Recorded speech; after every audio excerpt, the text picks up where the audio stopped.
Good morning, Richard. How are you? Hey, Justin. Doing fine. How you doing? I'm well. So, thank you for taking the time to speak with me about how to become a great Scrum Master and what that looks like from your perspective as an Agile coach.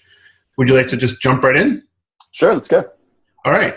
So, what started your journey to becoming an Agile coach? What started my journey to becoming an Agile coach? So I grew up as a 12-year-old with a computer way back in olden days, and I just loved doing that. And when I grew up, I became a software developer.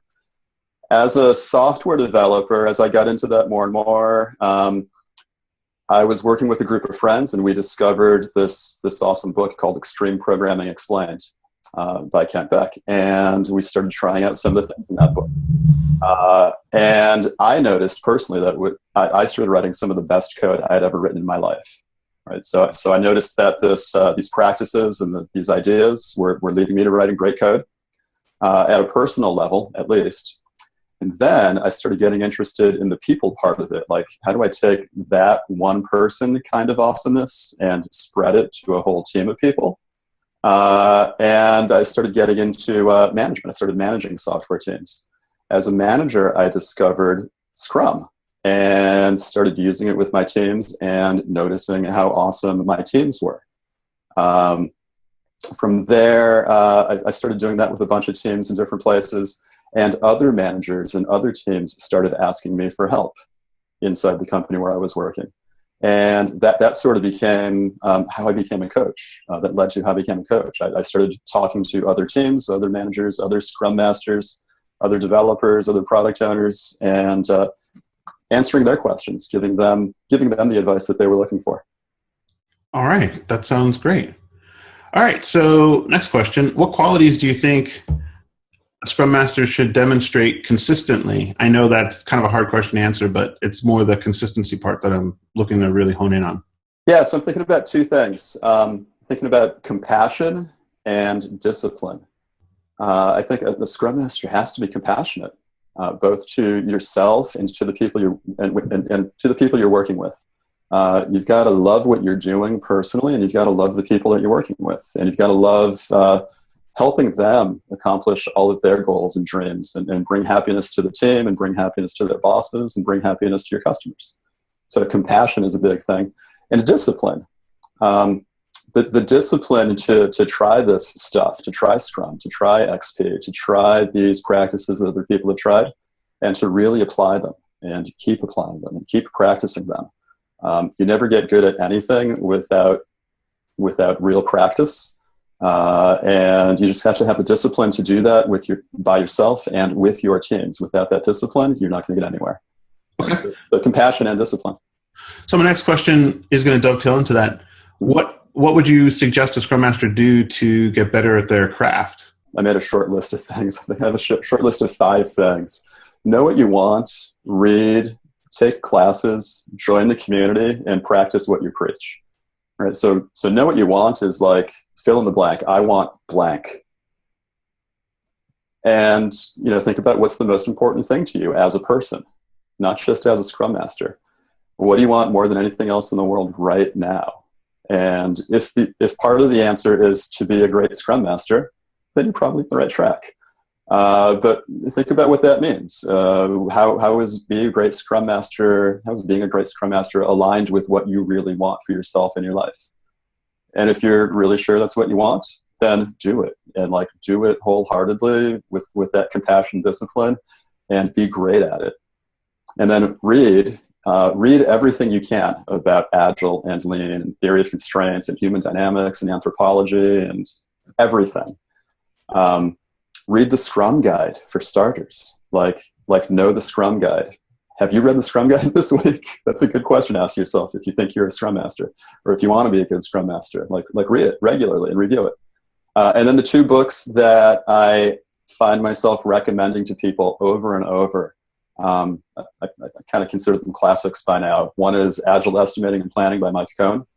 There's so much good stuff in that book. If there's one book you read after the Scrum Guide, that's the book.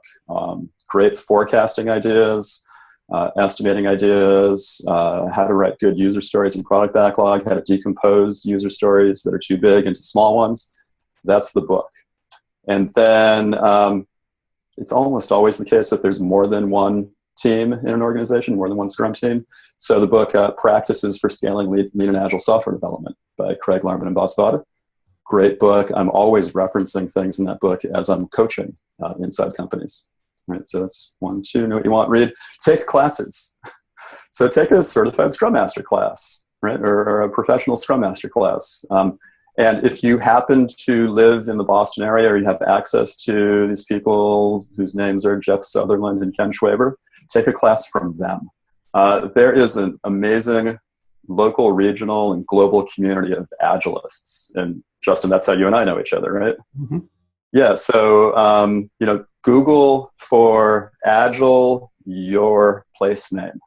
I was recently in Columbus, Ohio, working with some teams, and it's just like, I wonder if there's an Agile group here. And Google told me there's Agile Central Ohio, right? So I started sharing that with the people that I was working with. Here in New England, we've got Agile Boston, Agile New England. These are great groups of people to get involved with and learn together with.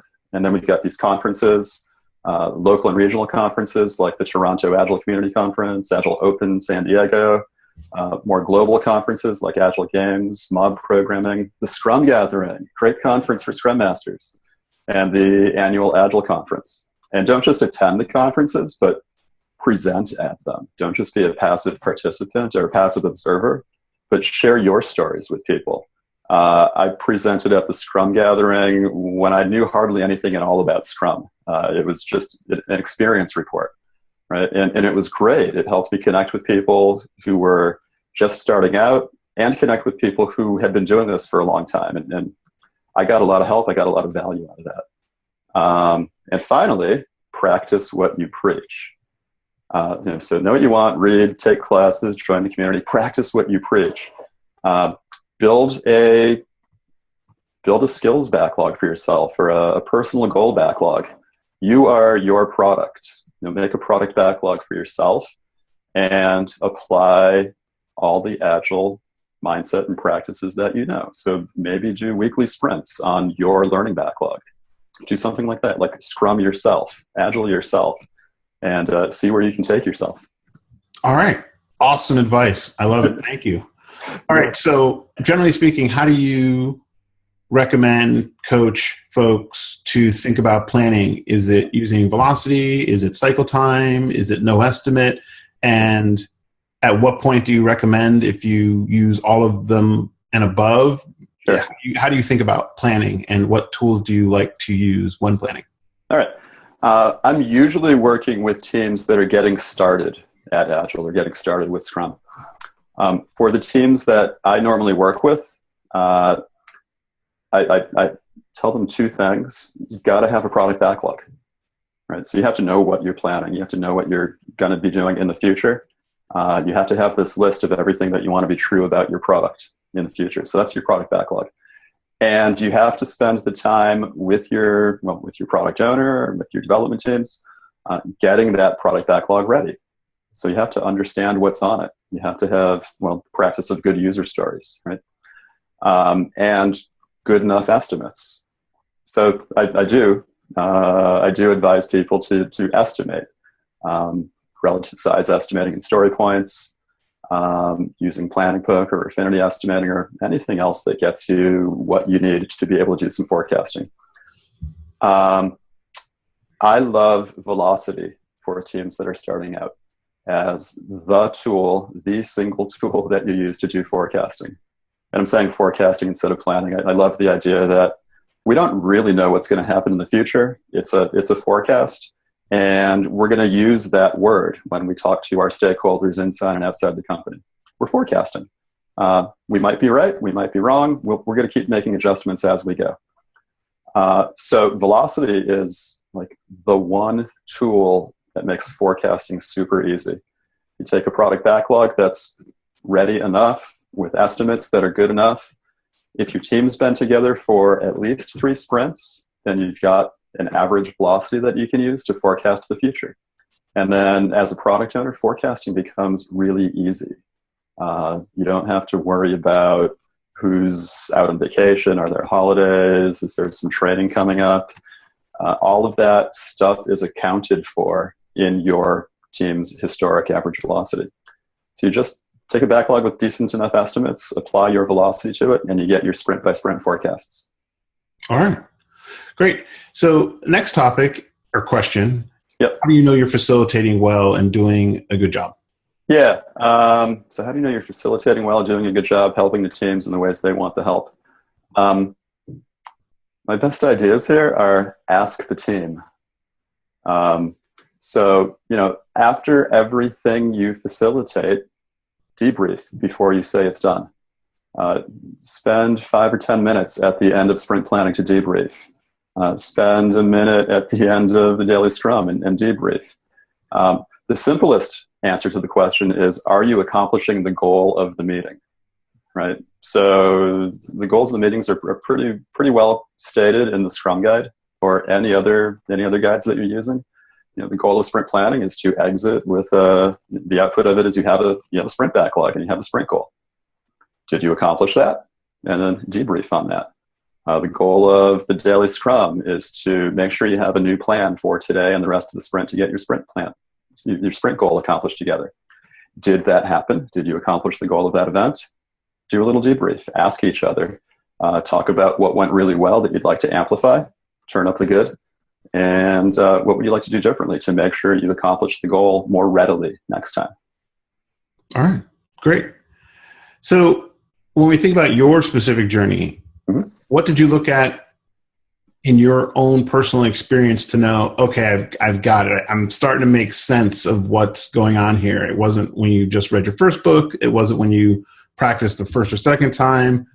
But what clicked inside of your thought that gave you the confidence to really understand, I've got this, and I know there's a lot more for me to know, but I'm proceeding in a right direction. That's constructive.